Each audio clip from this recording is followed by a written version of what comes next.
रामावतार दरदारम मुक्ति मुक्ति विदायकम वंदेहम श्रेष्ठ देवतम हरे कृष्ण मनोहरम मनोजवमारुत्तात्म जन्मानलियोदु मुख्यम श्री रामदूतम शरणम प्रपद्ये।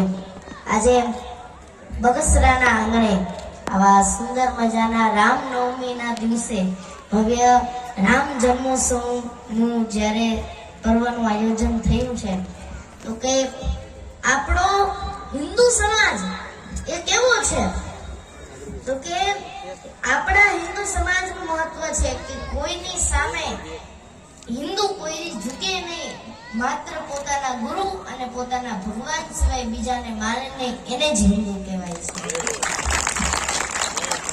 એક નાનકડું બાળક હતું, એ રમતું હતું. એને કોકે પૂછ્યું કે ભાઈ તું હિન્દુ છો? એને કીધું હા તો બોલે હું તો હિન્દુ જ છું. પછી કીધું કે હિન્દુ કોને કહેવાય, હિન્દુ એટલે શું? ઓલો બાળક સ્તબ્ધ થઈ ગયો, એને રમતમાંથી રસ ઉડી ગયો. પછી સાંજે આવીને ભોજન કર્યું, ભોજનમાં કઈ મજા ન આવી. પછી સાંજે ભગવાનને પ્રાર્થના કરીને સૂતો. સુઈને એને એક સપનું આવ્યું અડધી રાત્રે. ઈ મસ્ત મોટા જૂના કાળમાં પહોંચી ગયેલો ને ઓમના મધુર સ્વર સંભળાતા અને સામે એક વડલાનું ઝાડ હતું ને એક ઋષિ મુનિ તપ કરતા હતા. મુનિ પાસે ગયો અને એને કીધું કે જય હો ઋષિ મહારાજ, મને એક પ્રશ્ન છે. કીધું બોલ બેટા. કે મહારાજ હિન્દુ કોને કહેવાય? તેને પોતાની કુટીરમાં લઈ ગયા ને 4 વેદો પડ્યા હતા. એ 4 વેદો દેખાડીને કીધું કે આ 4 વેદોને માને ને એને હિન્દુ કહેવાય. એને કીધું કે 4 વેદોમાં આવે શું? એને કીધું જ્ઞાન. જ્ઞાન તો આવે, પણ કોનું જ્ઞાન? તો કે આત્મા અને પરમાત્માનું જ્ઞાન આવે. તો કે આત્મા અને પરમાત્માનું જ્ઞાન એટલે શું? તો કે હવે હું તને સમજાવું. જો હિન્દુ એટલે એક મુદ્દામાં કેવું હોય તો 4 વેદોને માને એને હિન્દુ કહેવાય. 2 મુદ્દામાં કેવું હોય તો 4 વેદોની અંદર આવેલા આત્મા અને પરમાત્માના જ્ઞાનને માને એને હિન્દુ કહેવાય.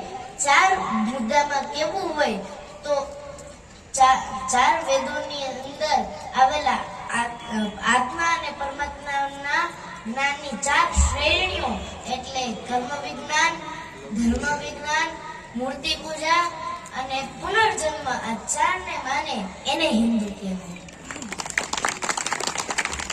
એક વખત થાય છે એવું, આપણે બધા રામજીની પૂજા કરીએ છીએ, પણ હવે હું આજે તમને રામજીના જન્મની કથા કહું.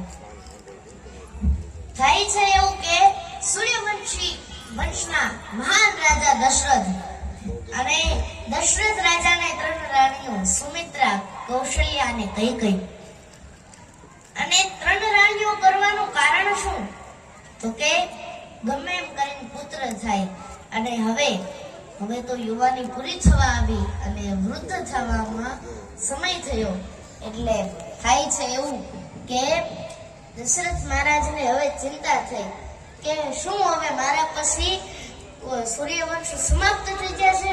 શું મારા પછી હું આ અવધને વારસદાર નહીં આપી શકું? આવી એમને ચિંતા થઈ.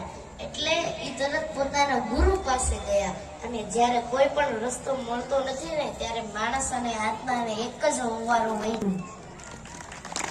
અને દશરથ મહારાજ પોતાના ગુરુ પાસે જાય છે અને ગુરુને કહે છે, હે મહારાજ, તમે અમારા વંશ ઉપર ખૂબ કૃપા કરી છે, પણ અમારા વંશની અંદર શું વારસદાર નહીં થાય? શું મારા પછી આ રાજ સમાપ્ત થઈ જશે સૂર્યવંશનું? ત્યારે એમના ગુરુ એટલે કે ગુરુ વિશ્વામિત્રજીએ આશીર્વાદ આપ્યા કે જા દશરથ, તારે પુત્ર કામેષ્ઠી યજ્ઞ કરવો પડશે. અને જા તારે ત્યાં એક નહીં પણ 4 સંતાનો થશે.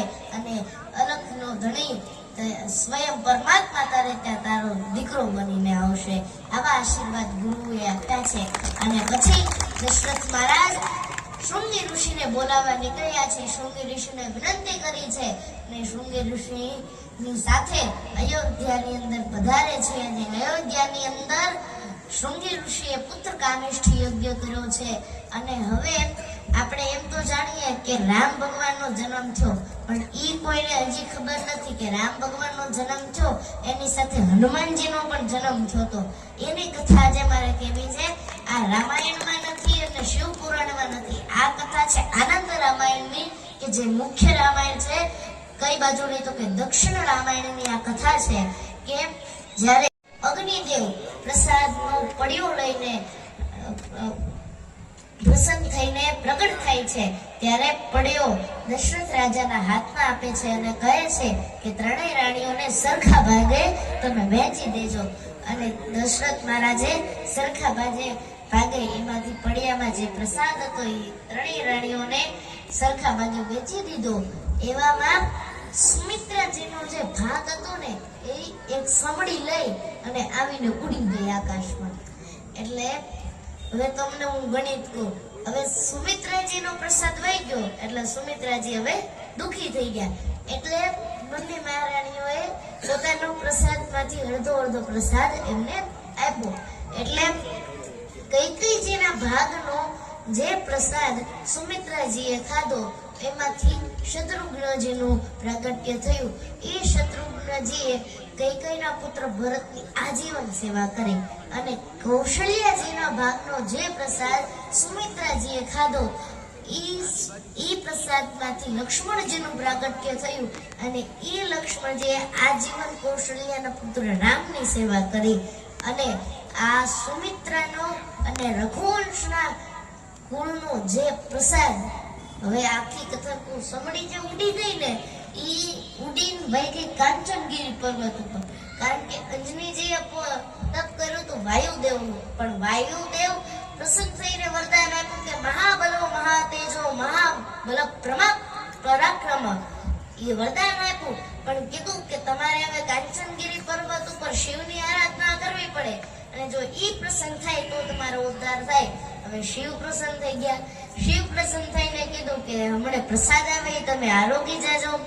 અને સમડી ઈ પ્રસાદનો પડ્યો લઈ અને અંજની માના ખોળામાં મૂક્યો અને કીધું હતું કે પ્રસાદ આવશે તમે આરોગી જાજો. અને અંજની માં આરોગી ગયા. અને ઈ રઘુકુળના ભાગનો જે પ્રસાદ અંજની માએ ખાધો એમાંથી હનુમાનજીનું પ્રાગટ્ય થયું અને ઈ હનુમાનજી આ જીવન આખા રઘુકુળની સેવા કરી.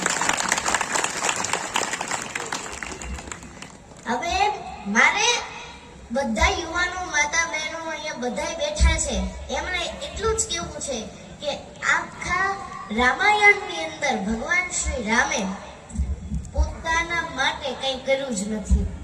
એમણે હંમેશા કર્યું છે, એ હંમેશા કહેતા कि लक्ष्मण मैं जो करता हूँ ये पूरे संसार के लिए होता है अने पूरे संसार के लिए मैं हूँ और मैं सारे संसार के लिए हूँ.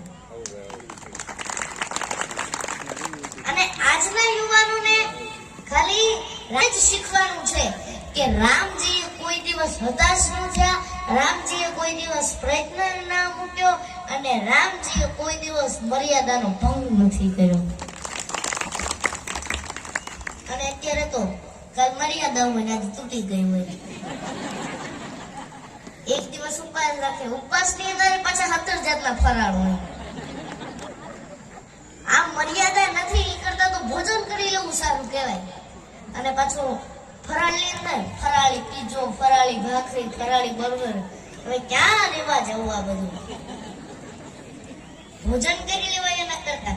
પણ એના કરતા સારું છે કે ઉપવાસ એટલે એને કહેવાય કે જે મનથી ઉપવાસ કરેલો હોય અને તનથી ઉપવાસ કરેલો હોય એ બંને મળે એને એક સાચો ઉપવાસ કહેવાય છે. હોય તો જ આપણે ચોખ્ખા હોઈએ. એવી રીતે આપણે જો ભગવાનની મર્યાદાની અંદર રહેશું, ભગવાનના સર્કલની અંદર રહેશું તો આપણને કોઈ હાનિ નહીં પહોંચાડી શકે.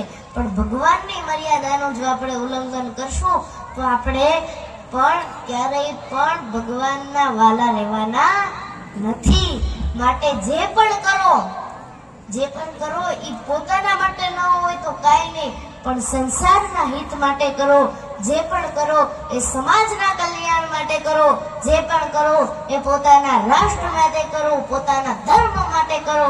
અને જો આટલું કરતા ધૈર્ય, સંયમ અને શક્તિ આ ત્રણ ઉપર જો આપણે ધીરજ રાખતા શીખી ગયા તો આપણને અખંડ રામ રાજ્ય બનાવતા કોઈ નહીં રોકી શકે.